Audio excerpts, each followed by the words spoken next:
Greetings and welcome to your last week of Humanities. This week we're talking about music. Last night I was given a surprise party by my family, and so I wasn't actually home, so I couldn't upload any of your stuff. And I spent all morning today on campus trying to upload this video. I took it twice, well, I guess 2.5 times I tried doing this video at school and got an error connection every time. So I don't know what's going on on campus internet, so I came home and I thought I'd try it this afternoon for you. This week we're focused a little bit on the first part of the week on music. The second part of the week is the posting of your final pieces of your encounters with humanities during this month, and then responding to those. So that's it, and we're done. And so I thought I would start talking a little bit about this. Should go along with a PowerPoint presentation that's available in the same place. I'm also going to just take a quick second to look at, just to let you know a couple things that are off the schedule. Because this isn't being posted until today, there won't be any quiz per se on this terminology. I cut the terminology more or less. You'll just be doing a focused listening assignment for Tuesday and Wednesday.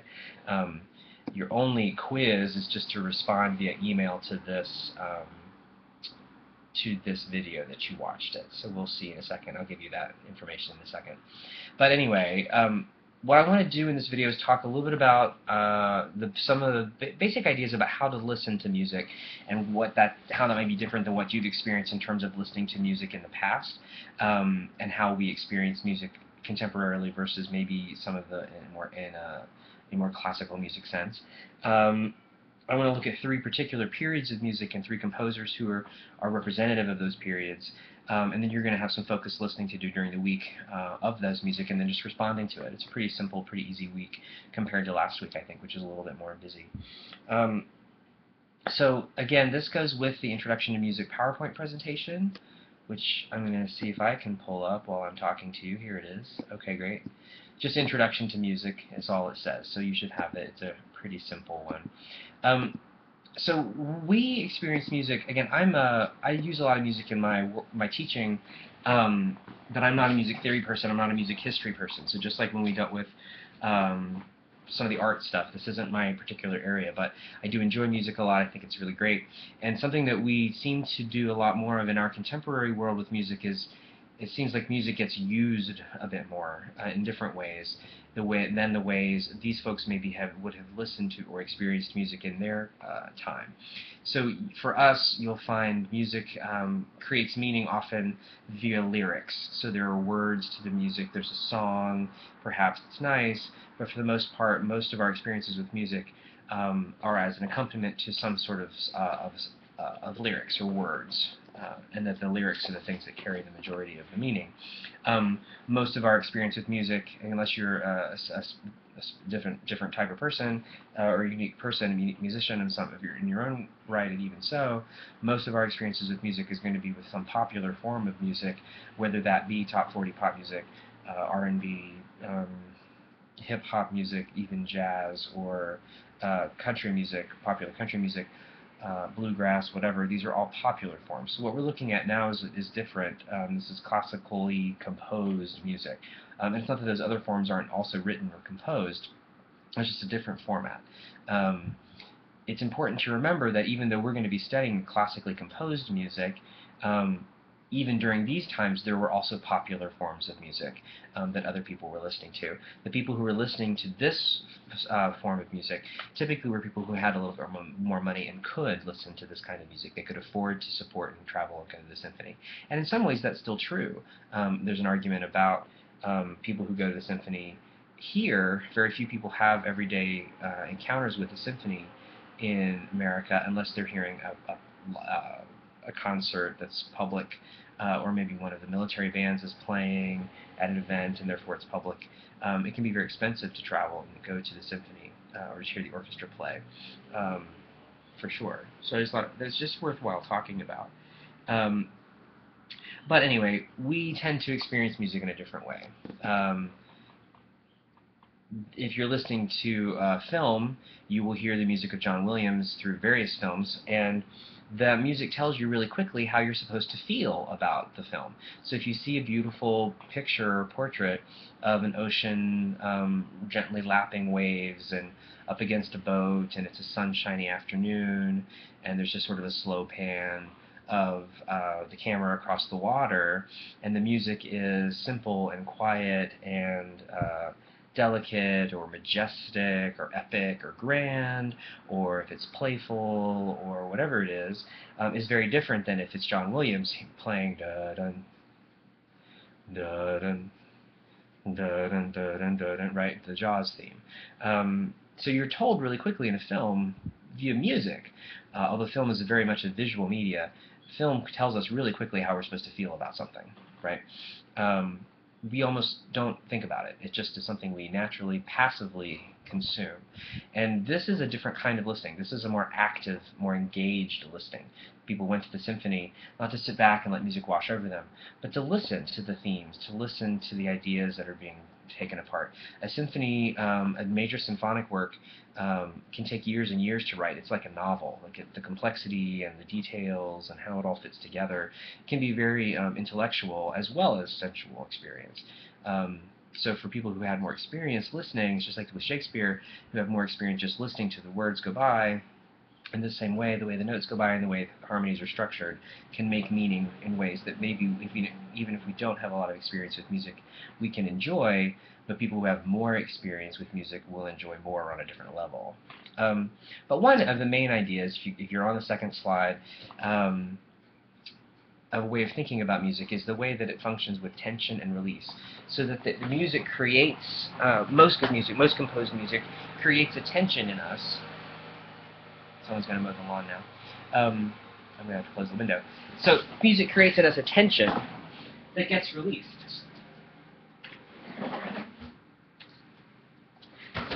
Forgive me. So, the example that I'll give is by singing, Mary had a little lamb, little lamb, little lamb, Mary had a little lamb, its fleece was white as snow. Right, and you know what that last note is, you know what that song is, so clearly you know it's coming. But it creates, music creates, I wasn't singing to you, I'm sorry. The cat wants to sing to you, apparently. Do you want to come up here and talk about music? That's fine, I didn't think you did, but music creates in us, the way it's structured, is a return to that initial pitch, that tonic pitch, that central pitch. We know what it is, we know what it's supposed to sound like, we know where it's going. It creates something that is expectation in us, and it's reinforced in time and space by the idea of a tempo that's driving us to that ending, and then it can be also reinforced by the harmonic structures around that melody, right? So I was just singing one simple melody, and if you include with that drums and a guitar or piano or a full symphony orchestra behind me, then they're going to be also reinforcing that idea that we want to return to that that release of the tonic that we're expecting.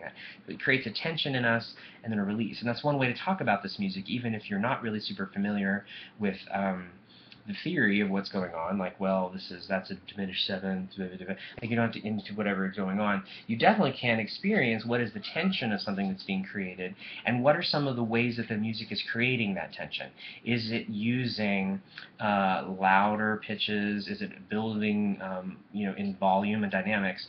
Is it building in tempo? Is it getting faster? Is it actually getting quieter and thinner and thinner and thinner? And holding on until we are on the edge of our seat waiting for those sounds, right? That's one way of thinking about music, regardless of how much experience you have with it. Music frequently makes use of repetition, which I think is pretty obvious for us. We know that. Mary Had a Little Lamb uses it.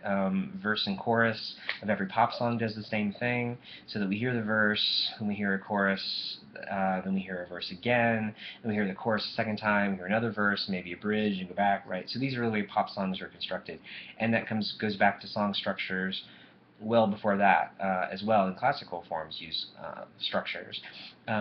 One idea is the idea of theme and variation. So a composer will introduce you to a theme, like Beethoven's da da da da dun dun dun dun, and so he's repeated that same theme da da da da from one pitch to another pitch, and then he repeats it all over the place. Right,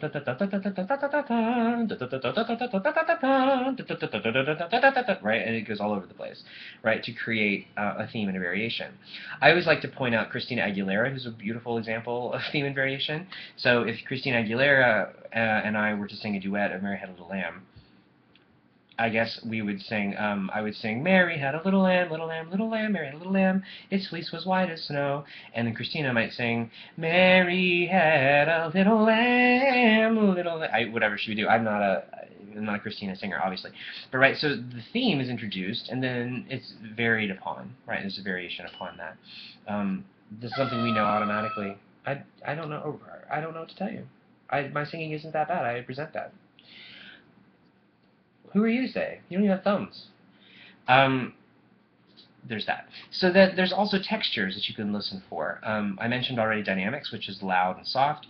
You can talk about the tempo of music, if it's getting faster and slower. What's the scale of it? I don't mean scales like la la la la la la la. I'm thinking more about scale, like the scope of it. Is it broad? Is it sort of light? Is it epic? Is it gentle? These go also into emotional qualities. Does it feel exciting? Does it feel calming and soothing? Does it feel mysterious? Does it feel scary? Right? These are all things that the composer intended. Well, yeah, I don't know what exactly the composer might have intended in terms of your emotional response, but they are definitely interested in creating colors and tones, right? Which leads us to the meaning. Music's written for all kinds of reasons, and when there aren't lyrics, that doesn't mean that it is devoid of meaning. There is still the emotional content or quality of the music. There may be a narrative to the music that maybe comes from the title, or maybe comes from the context, or maybe comes from references that with which you might not yet really be fully familiar. And we see a few examples of that in the pieces that we're going to listen to.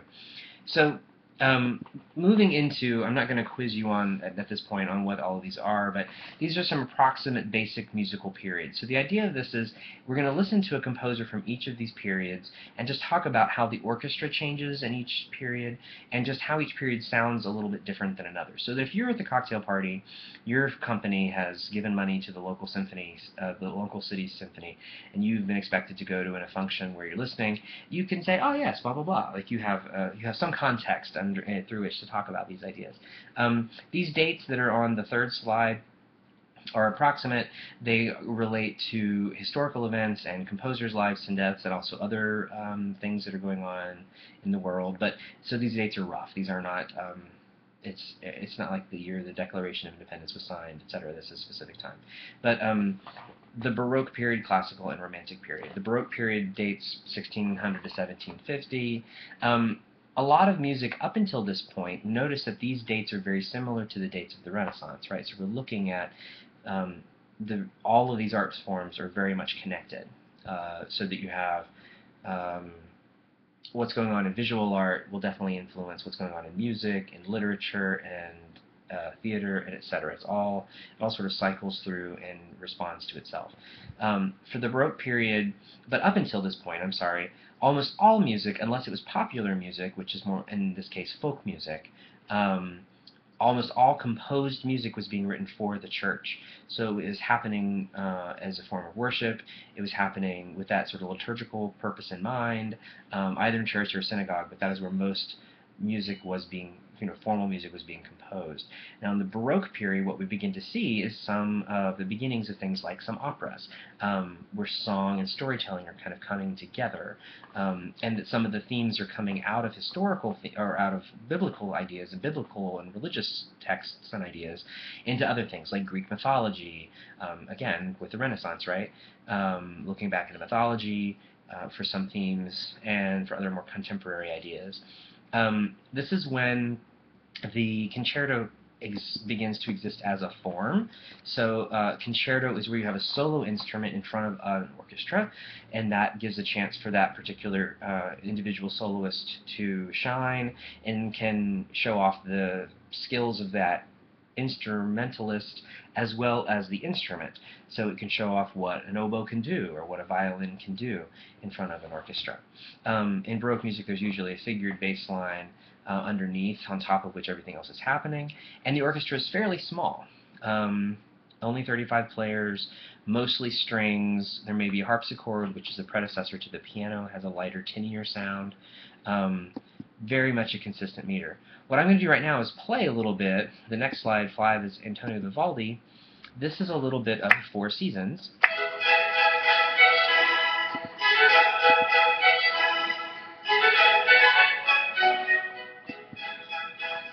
So it got loud and then it gets quiet.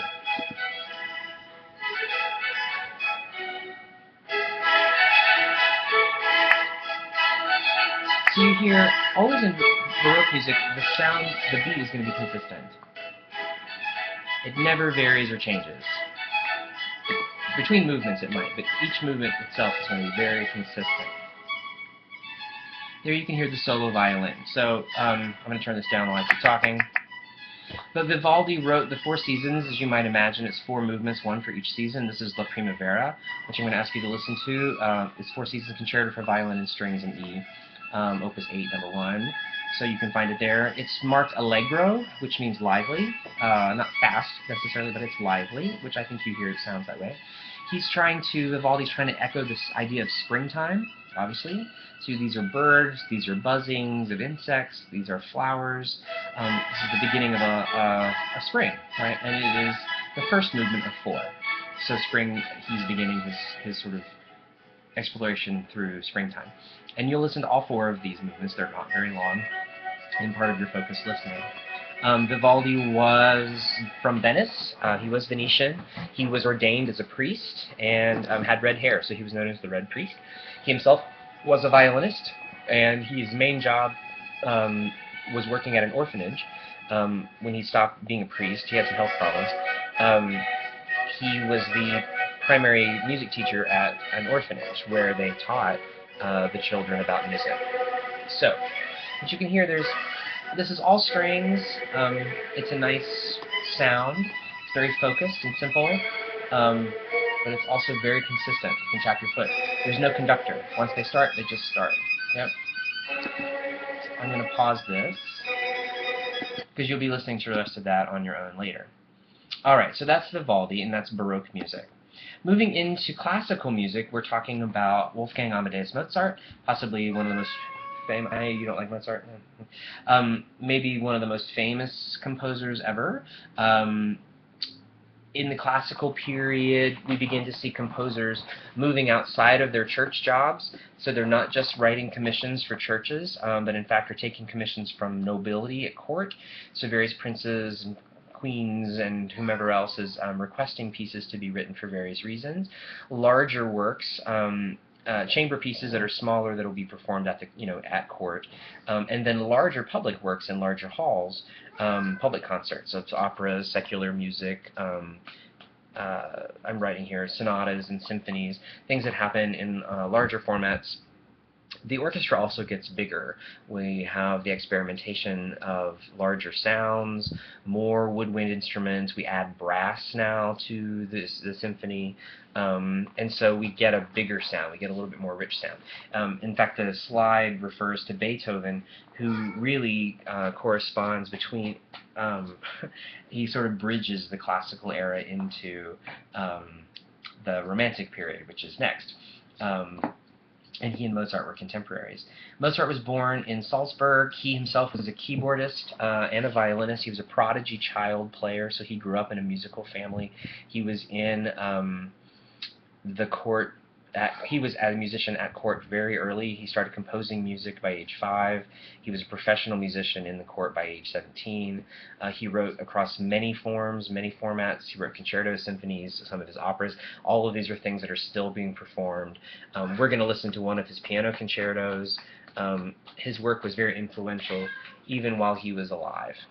So before he even died, he was already very influential, as was Vivaldi, actually. This is Piano Concerto 21 in C major. It is the second movement I'm going to play for you right now. You'll listen to the whole concerto whenever you have a chance. But it is, this is just andante, which means a walking pace, sort of a graceful walking pace. And you'll hear pretty quickly the piano.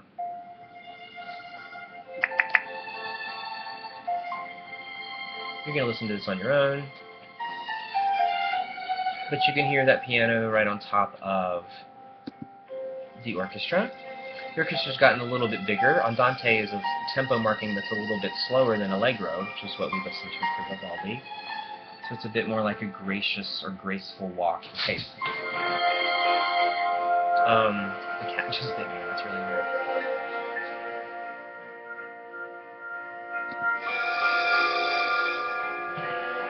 I think that's all that I need to say about Mozart, but you'll be able to hear Mozart. Again, Mozart himself was a piano player, and so a lot of his own would play himself a lot. He traveled a lot and played. He was apparently a very small guy, sort of flamboyant, diminutive in stature. But I think it's worthwhile to point out. Classical also has a pretty consistent tempo marking, so there's not really anybody conducting, right? You still don't have anybody standing in front waving their arms around. And once the movement starts, it pretty much takes off at its tempo, right? Following the lead of the pianist, right? So that is, let's see, I think you'll hear the piano soloist at this point. Yeah, I don't know if you can hear it on your version, but yeah, there he goes. Here we go. So you'll listen to that concerto, and these will be pieces of music that are familiar to you for various reasons. They get used all the time in movies and cartoons, in commercials. So these are pieces that you'll be like, oh, that's what that is. The next period we're talking about is Romanticism. Romanticism refers to, it's sort of a reaction to what it considered to be the stodginess of classical music, or the classical period, I should say. So while there's a classical period, and we may call all of this classical music, there are definitely periods within that. And Romanticism is next.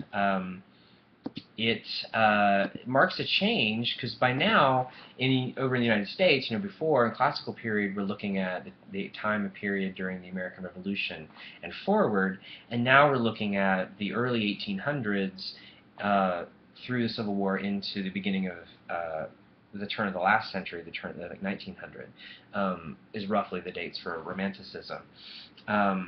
What has changed further is that composers have gone from being just working within courts or church structures to being completely freelance. Many of the big deal ones are now, like I put in the slide that they've become rock stars, but they are in a way that there's a lot more travel that begins in the classical period, moving into the Romantic period. There's a lot more travel from various cities, Paris and Vienna and Prague and Salzburg. I did think I said Vienna already. Become hotbeds where there's a lot of cross-cultural references between composers learning and growing from each other's work and hearing each other's work and arguing about it, but also with painting, as I mentioned already, and sculpture and literature and theater. Visual art are all really working together. Towards the end of Romanticism, we get this idea of Impressionism, for example, which we're not going to look at, but Debussy, for example, really influenced by Monet, or by Manet, I should say, who we looked at already, Impression of the Sunrise, right, influenced Debussy, I should say, the other way around. The French composer was really very much influenced by the visual painting. It was, completely changing what people were expecting from what painting to be. The same kind of reinvention is happening in music. So in Romanticism, you have composers becoming rock stars. They're writing purely from what they think is their emotional center, a lot more power, a lot more dynamics, a lot louder, a lot quieter, a lot different tempos, so things become faster, slower. We have the need for a conductor who comes forward, so now there has to be somebody in front who is interpreting the score. Vivaldi would have handed out scores, and everyone would have looked at it and said, oh, Andante, great, and played it, without needing a conductor. But by the time we get to Romanticism, we need a conductor to interpret what's going on the page. So we need one person to be responsible for sort of navigating or directing the boat of all these other players. You get all kinds of themes, so we're branching out even further from religious music. And it's not that people aren't still writing religious music. Mozart wrote, masses, and you have lots of religious themes coming forward, but it also expands beyond that. So, for example, with Tchaikovsky, who we're going to talk about, Tchaikovsky was Russian. He came from a family of civil servants. It was expected that he too would be a civil servant. He was sent. I think he studied medicine for a little while, I believe. I'm making that up, though. That's something that my notes are in front of me, and I probably shouldn't say that. He wrote lots of works that you also are familiar with. He wrote famous operas. He wrote famous ballets. Most all of the famous ballets that we think of were written by Tchaikovsky. Not all, but many of them were. He was also, which is kind of popularized in the Romantic period, one of the first times that we really culturally started thinking about artists as being these tortured souls, that they were people who lived on the outside of society, and that they had to be outside of society in order to think back and comment on it, but that they were so full of emotion and so full of angst and so full of whatever. And this was an idea you see repeated in other Romantic artists, like Edgar Allan Poe, for example. Most of the Romantic poets in Britain had some level of personal angst going on. Shelley and Mary Shelley and the Gothic novels, Frankenstein, Dracula, and that's all that sort of stuff. The darker sort of stuff coming out, fantasy, reconnecting to nature in a different way. These are all ideas that are very much Romantic ideas that also carry into music. So Romanticism is reacting to the more structured and intellectual ideas of classical music, right? Moving into Romantic music. Tchaikovsky wrote the 1812 Overture, which we hear a lot at 4th of July when people are blowing up fireworks, and we know that very well. The piece is actually about when Napoleon was invading Russia in 1812, and the piece that Tchaikovsky wrote actually debuted in 1880, so it's a bit considerably longer. But it tells a whole narrative, the music does, the music itself, which I will start now. But there are Russian Orthodox hymns that begin. There's a chorus that's singing a Russian Orthodox hymn. Depending on the version that you're listening to, it's either played with violins or with a chorus. It travels on through to Napoleon advancing and being stopped, and then the burning of Moscow to keep the French from having anywhere to stay in the winter, so they had to retreat entirely because there was nowhere for them to. All of it happens in the song, and Tchaikovsky, because it's such a strong nationalist kind of song about Russia, it references these Orthodox hymns. It references there's a Russian folk dance that happens in the middle of the early part of it. It references all kinds of musical ideology or musical themes that would have been understood and known by a Russian. In the same way that if we would be hearing folk songs that are from our American background, right? They'd be transformed and put together into this really dramatic, epic story of here come the French.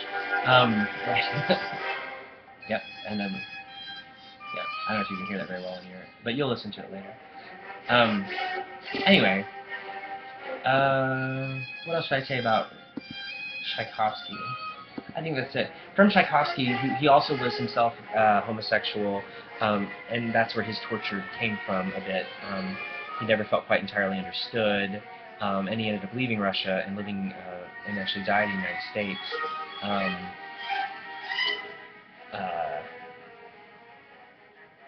And didn't live that long, actually. He was only in his 50s.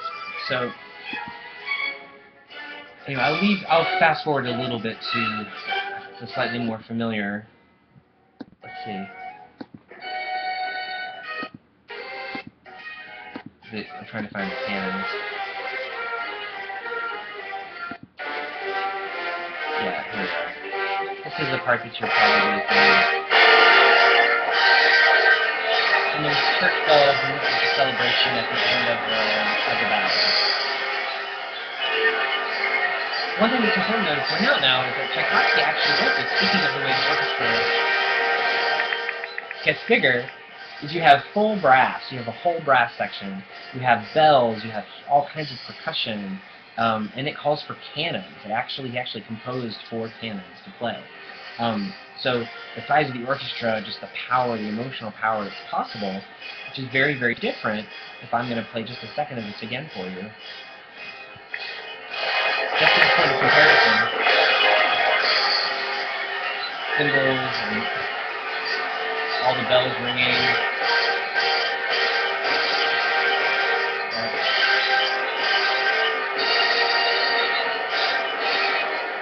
And you can't catch the sense of this, right? Because everybody's sort of taking their time with it. I'm hearing this this right now. Boom, right? There's the camera. So that sound and how it sounds very different than the Vivaldi we started with.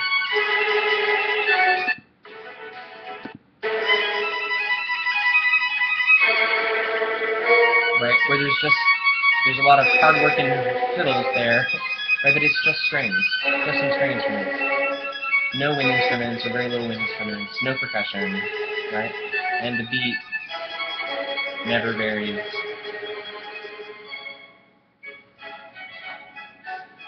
Right? Here's the same theme that we started with, only now it's in a minor key. Right? So it goes from a major sound to a minor sound. So those are some ideas. I repeated the same slide at the very end for you just to recap some of these ideas about listening. When you go to listen to this music this week, which is all you have to do is listen to music and respond to it in different ways, using some of this language, thinking about when do you hear the notion of tension and release? When does the music create in you a sense of tension? And it's not sit on the edge like eating popcorn, watching X-Men, the last X-Men movie, which I just did a couple weeks ago. It's not that kind of tension, that's not what I mean, but where there is a leaning forward, a listening harder, or an expectation that's created in you that then is met. Or it isn't, right? That happens a lot too. When you hear repetition, when you hear an idea that's presented, and then you'll hear it switched and changed and made varied. So it will be, you might hear it again in a minor key. You might hear them turn it upside down. You might hear it played by the soloist and then echoed by the symphony, or vice versa. When do you hear that kind of thing? What are some of the dynamics that you're hearing when things are loud or soft, when things speed up or slow down, which you won't hear very much in the first couple pieces, right? And what sort of emotional qualities does it bring up for you? I want to be really careful too. This isn't while your emotional response is yours, it isn't that it makes you feel anything is okay, right? What I'm interested in is what specific pieces are you listening to, what specific moments bring about what specific feelings. So I would really like in your responses for you to say, at 10:34, I really felt energized by what was going on. I loved the way it changed at 11:50 and became something, it went from feeling this way to feeling this way. And I think it was probably all of those drums going on or something like that. So you may not know the name for the trombone and for the French horn or what's different between a viola and a cello and a violin, that's fine. But you can start to, I want you to be specific, right, about what things are you hearing that interest you, and get your needle to jump a little bit. And when you're listening, I ask you to do, as I sort of did with reading Shakespeare, I really encourage you, it is an oral event, and it is not passive. It isn't sitting back and letting it wash over you. It's being actively listening and paying attention. So you might do it while you're driving, you might do it while you're washing dishes, so maybe there's another activity, but it should be a silent activity. You don't put it on in the background while you're chatting with your friend. You don't put it on in the background while you're watching television, like it doesn't make any sense. Give yourself the time while you're driving from some place to another just to listen. And that's the whole assignment for the next couple days. If you have any questions, let me know, and I look forward to hearing what you guys have to say about the music.